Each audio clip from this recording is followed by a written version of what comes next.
क्या प्रिंस धीरे धीरे किंग बनते जा रहे हैं? क्या शुभमन गिल उसी पोजीशन पर पहुंचते जा रहे हैं जिस पोजीशन पर कभी विराट कोहली हुआ करते थे? आई नो के कहने को ये बड़ी स्टेटमेंट है, लेकिन जिस तरह से पहले वो कप्तान बनते हैं, फिर वो नंबर 4 पर आते हैं और फिर धीरे धीरे विराट कोहली के रिकॉर्ड्स की चाहे तो बराबरी कर रहे हैं या तो फिर उसको पीछे छोड़ते हुए जा रहे हैं। आज शुभमन गिल के शतक के बाद शुभमन गिल के बारे में बहुत सारी बातें हो रही हैं और होनी भी चाहिए। जिस तरह से उन्होंने रिकॉर्ड्स तोड़े हैं, चाहे आप रोहित शर्मा के रिकॉर्ड की बात कीजिए या फिर आप विराट कोहली के रिकॉर्ड की बात कीजिए।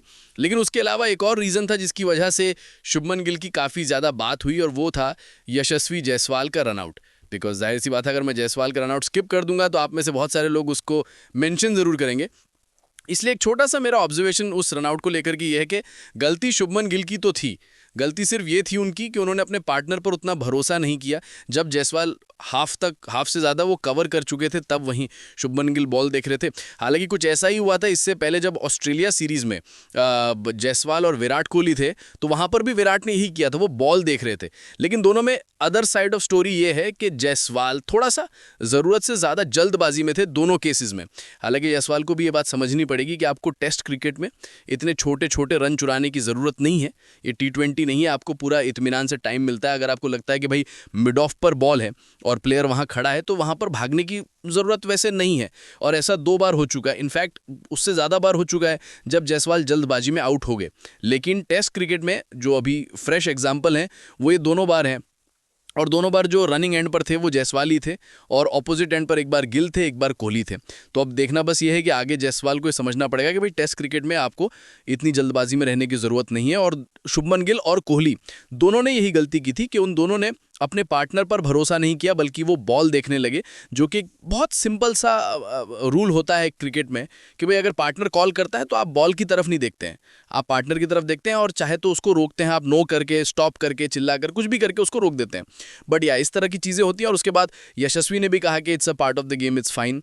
तो हम उसको लेकर के ज़्यादा नहीं बैठेंगे, विल मूव ऑन, बिकॉज पारियां बहुत अच्छी। खैर, अगर आप शुभमन गिल के बारे में बात करेंगे तो भाई ये कहना गलत नहीं होगा कि कप्तानी उनका बेस्ट लेकर आई है। और यस, आई नो कि अभी बहुत सारी बड़ी बड़ी टीम और मुश्किल वेन्यूज़ पर खेलना बाकी है, और वो हम देखेंगे जब वो कल को साउथ अफ्रीका में खेल रहे होंगे, ऑस्ट्रेलिया में खेल रहे होंगे, तो हम ज़रूर वहाँ पर देखेंगे। लेकिन फिलहाल ये कहना गलत नहीं होगा कि जब से उनको कप्तान बनाया गया है वो कुछ अलग तरह से उभर कर आए हैं। और इनफैक्ट आप देखो कि इस कैलेंडर ईयर में उन्होंने विराट कोहली का जो रिकॉर्ड था 5 शतक लगाने वाला, उस रिकॉर्ड की बराबरी कर ली। 2017 में 16 इनिंग खेली थी विराट कोहली ने और 5 शतक लगाए थे। अब फिर उसके बाद 2018 में 24 इनिंग खेली थी, 5 शतक लगाए थे। सो ये काम 2 बार किया विराट कोहली ने। लेकिन शुभमन गिल, जो कि ये पहला साल है एज अ कैप्टन उनका, उन्होंने सिर्फ 12 इनिंग में 5 शतक लगा दिए। विराट कोहली ने 2 बार लगाए थे 5 शतक एक साल में, लेकिन एक बार 24 इनिंग में, एक बार 16 इनिंग में। शुभमन गिल ने ये काम 12 इनिंग में ही कर दिया है। सो जैसा मैंने कहा कि रिकॉर्ड तोड़ना धीरे धीरे वो शुरू कर चुके हैं। So 5 test hundreds as a captain only in 7 matches. अगर आप नंबर ऑफ मैचेस के हिसाब से देखोगे, 7 मैच में 5 शतक लगा चुके हैं as a captain. This is exceptional यार। 1000 रन, सो अभी तो कप्तान बने हैं ना, अभी बस कप्तान बने हैं, और 1000 run as a captain international cricket में उन्होंने कंप्लीट कर लिया। ओवरऑल अगर आप देखोगे 19 international hundreds for Shubman Gill only at the age of 26।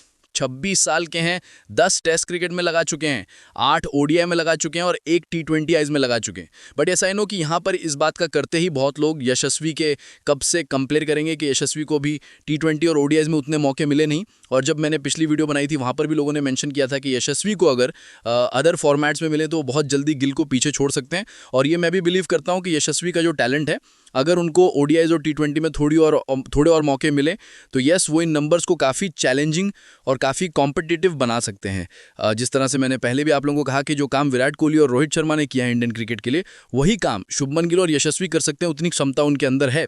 खैर, क्योंकि रोहित शर्मा की बात आई तो याद ये भी आया कि WTC की हिस्ट्री में सबसे ज़्यादा रन रोहित शर्मा के पास था और सबसे ज़्यादा 100 रोहित शर्मा के पास था, और शुभमन गिल ने अब उनको भी ओवरटेक कर लिया है। अगर आप WTC की हिस्ट्री की बात करोगे तो इंडिया के लिए सबसे ज़्यादा 100 अब शुभमन गिल के पास हैं, 10 सेंचुरीज। उससे पहले रोहित शर्मा के पास थी 9, और फिर उससे पहले यशस्वी जायसवाल के पास हैं 7। सो आप देखोगे ये लिस्ट में कंपटीशन, यशस्वी जायसवाल 7 पर हैं, और फिर रोहित शर्मा 9 जो कि रिटायर हो चुके हैं, और फिर उसके ऊपर शुभमन गिल। तो अब जायसवाल जैसे जैसे धीरे धीरे ऊपर बढ़ रहे हैं वैसे वैसे वो अपने नंबर्स भी अच्छे करते जा रहे हैं। और इनफैक्ट अगर आप जब से इस पूरे डेकेड की अगर आप बात करें आप, तो इस पूरे डेकेड में भी सबसे ज़्यादा शतक लगाने वालों की लिस्ट में दूसरे नंबर पर शुभमन गिल हैं।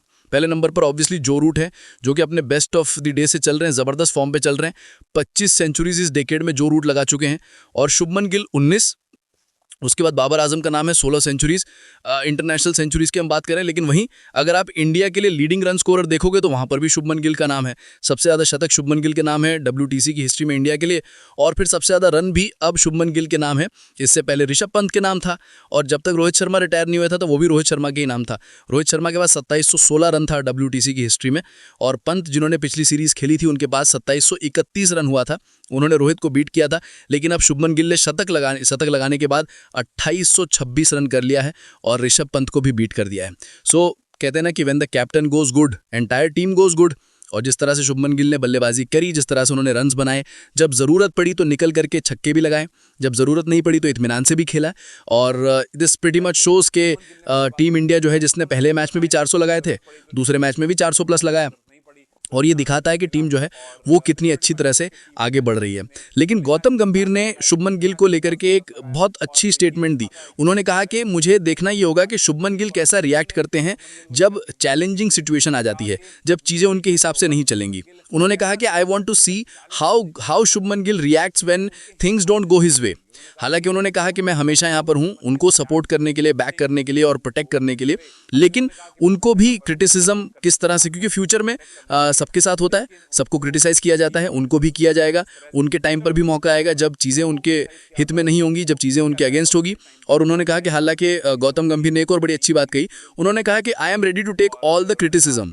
जो भी शुभमन गिल की तरफ आएगा वो सारा क्रिटिसिज्म मैं लेने को तैयार हूँ, बिकॉज मुझे पता है कि एक सिचुएशन आएगी जहाँ पर चीज़ें जो हैं वो टफ हो जाएंगी, जो मतलब वक्त बताएगा इस बारे में कि किस तरह से शुभमन गिल उसको डील करेंगे, किस तरह से चीज़ें जो हैं जब वो टफ होगी तब शुभमन का वहाँ पर एज अ कैप्टन कैसा रिएक्शन होगा।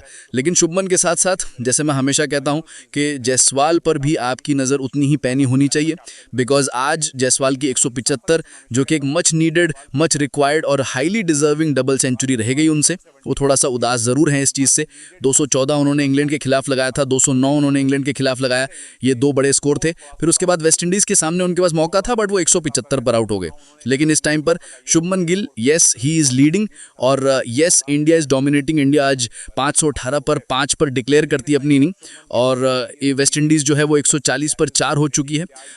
गेंदबाजी में जडेजा एक बार फिर से अपना जलवा दिखाता रहे, 3 विकेट उन्होंने लिए 37 रन देके, और एक और विकेट जो है वो कुलदीप के नाम पर आई। तो अब देखना यह है कि कल वेस्ट इंडीज़ क्या 518 तो बहुत बड़ा लगता है, बट क्या फॉलो ऑन वाला स्कोर बचा पाएगी, या फिर एक बार फिर से हमें वही देखने को मिलेगा जो हमें पिछले वाले मैच में देखने को मिला, इनिंग डिफीट। हालांकि इनिंग डिफीट हो सकता है, मतलब इतना ही मुश्किल नहीं है, बट खैर चलो देखते हैं कल किस तरह से इंडियन बॉलर्स अटैक करते हैं, और क्या वेस्ट इंडीज़ को फॉलो ऑन के स्कोर्स के अंदर ऑल आउट करके एक बार फिर से बैटिंग करने भेजते हैं, और एक बार फिर से हम इनिंग डिफीट देखने वाले हैं। क्या खराब, आपको क्या लगता है? मुझे कॉमेंट सेक्शन में ज़रूर बताना। Till then you guys take care, I will see you very soon, bye bye.